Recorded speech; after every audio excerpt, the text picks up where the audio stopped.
Everything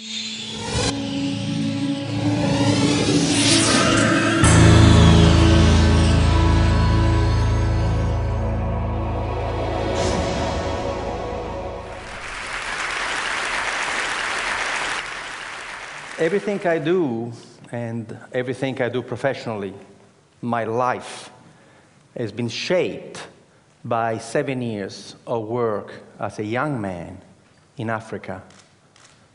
From 1971 to 1977, I look young, but I'm not. I worked in Zambia, Kenya, Ivory Coast, Algeria, Somalia, in projects of technical cooperation with African countries. I worked for an Italian NGO. And every single project that we set up in Africa failed. And I was distraught. I thought, age 21, that we Italians were good people and we were doing good work in Africa. Instead, everything we touched, we killed. Our first project, the one that has inspired my first book, Ripples from the Zambezi, was a project where we Italians decided to teach Zambian people how to grow food. So we arrived there with Italian seeds in southern Zambia, in this absolutely magnificent valley, going down to the Zambezi River, and we taught the local people how to grow Italian tomatoes and zucchini. And of course, the local people had absolutely no interest in doing that, so we paid them to come and work, and sometimes they would show up. And we were amazed that the local people in such fertile valley would not have any agriculture. But instead of asking them how come they were not growing anything, we simply said, thank God we're here. Just in the nick of time to save the Zambian people from starvation. And of course, everything in Africa grew beautifully, and we had these magnificent tomatoes. In Italy, a tomato would grow to this size, in Zambia, to this size. And we could not believe. And we were telling the Zambians, look how easy agriculture is. When the tomatoes were nice and ripe and red, overnight, some 200 hippos came out from the river and they ate everything. And we said to the Zambians, my God, the hippos! And the Zambians said, yes, that's why we have no agriculture here. Why didn't you tell us? You never asked. I thought it was only us Italians blundering around Africa, but then I saw what the Americans were doing, what the English were doing, what the French were doing, and after seeing what they were doing, I became quite proud of our project in Zambia, because you see, at least we fed the hippos. You should see the rubbish. You should see the rubbish that we have bestowed on unsuspecting African people. You want to read the book? Read Dead Aid by Dambisa Moyo, Zambian woman economist. The book was published in 2009. We, Western donor country, have given the African continent $2 trillion American in the last 50 years. I'm not going to tell you the damage that the money has done. Just go and read her book. Read it from an African woman, the damage that we have done. We Western people are imperialist, colonialist, and missionaries. And there are only two ways we deal with people. We either patronize them or we are paternalistic. The two words come from the Latin root pater, which means father. But they mean two different things. Paternalistic, I treat anybody from a different culture as if they were my children. I love you so much. Patronizing, I treat everybody from another culture as if they were my servants. That's why the white people in Africa are called Bwana, boss. I was given a slap in the face reading a book, Small is Beautiful, written by Schumacher, who said, Above all, in economic development, if people do not wish to be helped, leave them alone. This should be the first principle of aid. The first principle of aid is respect. This morning, the gentleman who opened this conference lay a stick on the floor and said, can you imagine a city that is not neocolonial? I decided when I was 27 years old to only respond to people. And I invented a system called enterprise facilitation, where you never initiate anything, you never motivate anybody, but you become a servant of the local passion, the servant of local people who have a dream to become a better person. So what you do, you shut up, you never arrive in a community with any ideas, and you sit with the local people. We don't work from offices. We meet at the cafe. We meet at the pub. We have zero infrastructure. And what we do, we become friends. And we find out what that person wants to do. The most important thing is passion. You can give somebody an idea. If that person doesn't want to do it, what are you going to do? The passion that the person has for her own growth is the most important thing. The passion that the man has for his own personal growth is the most important thing. And then we help them to go and find the knowledge, because nobody in the world can succeed alone. The person with the idea may not have the knowledge, but the knowledge is available. So years and years ago, I had this idea, why don't we for once, instead of arriving in a community to tell people what to do, why don't for once listen to them, but not in community meetings? Let me tell you a secret. There is a problem with community meetings. Entrepreneurs never come. And they never tell you in a public meeting what they want to do with their own money, what opportunity they have identified. So planning has this blind spot. The smartest people in your community, you don't even know, because they don't come to your public meetings.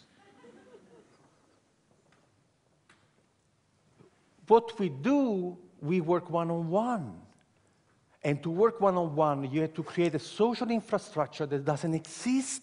You have to create a new profession. The profession is the family doctor of enterprise, the family doctor of business, who sits with you in your house, at your kitchen table, at the cafe, and helps you find the resources to transform your passion into a way to make a living. I started this as a tryout in Esperance, in Western Australia. I was doing a PhD at the time, trying to go away from this patronizing bullshit that we arrive and tell you what to do. And so what I did in Esperance that first year was to just walk the streets. And in 3 days, I had my first client. And I helped this first guy who was smoking fish from a garage, was a Maori guy. And I helped him to sell to the restaurant in Perth, to get organized. And then the fisherman came to me to say, you the guy who helped Maori, can you help us? And I helped these 5 fishermen to work together and get this beautiful tuna, not to the cannery in Albany for 60 cents a kilo, but we find a way to take the fish for sushi to Japan for $15 a kilo. And the farmers came to talk to me, say, hey, you help them, can you help us? In a year, I had 27 projects going on, and the government came to see me to say, how can you do that? How can you do? And I said, I do something very, very, very difficult. I shut up and listen to them.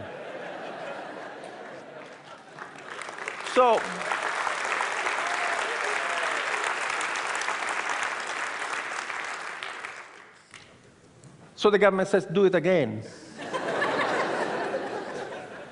We've done it in 300 communities around the world. We have helped to start 40,000 businesses. There is a new generation of entrepreneurs who are dying of solitude. Peter Drucker, one of the greatest management consultants in history, died aged 96 a few years ago. Peter Drucker was a professor of philosophy before becoming involved in business.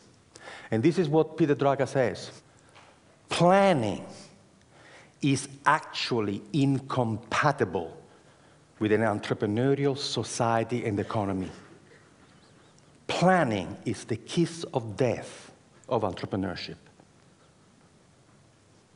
So now you're rebuilding Christchurch without knowing what the smartest people in Christchurch want to do with their own money and their own energy. You have to learn how to get these people to come and talk to you. You have to offer them confidentiality, privacy. You have to be fantastic at helping them.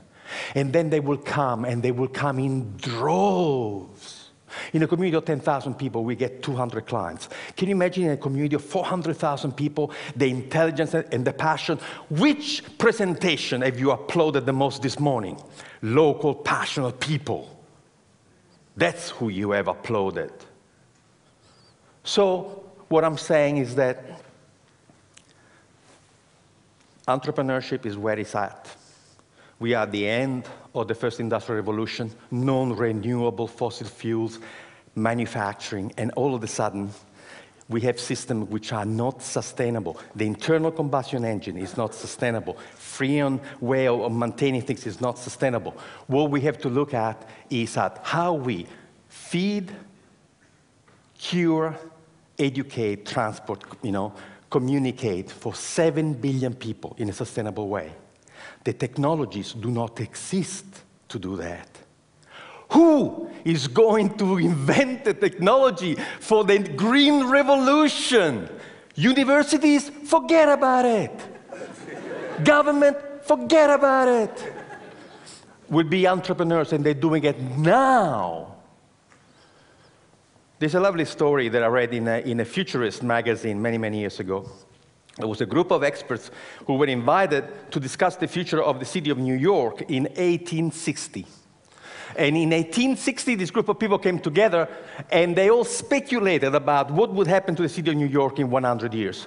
And the conclusion was unanimous. The city of New York would not exist in 100 years. Why? Because they look at the curve and say, if the population keeps growing at this rate, to move the population of New York around, they would have needed 6 million horses. And the manure created by 6 million horses would be impossible to deal with. They were already drowning in manure. So 1860, they are seeing this dirty technology that is going to choke the life out of New York.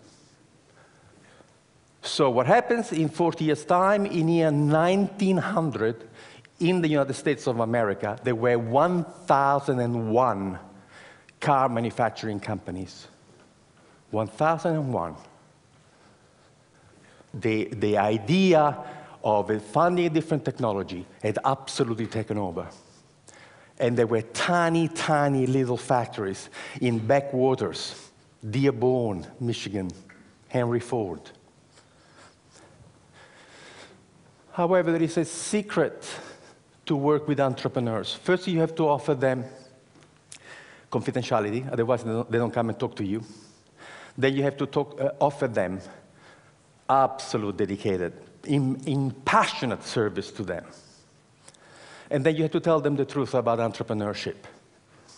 The smallest company, the biggest company, has to be capable of doing 3 things beautifully. The product that you want to sell has to be fantastic. You have to have fantastic marketing. And you have tremendous financial management. Guess what? We have never met a single human being in the world who can make it, sell it, and look after the money. Doesn't exist. This person has never been born. We've done the research.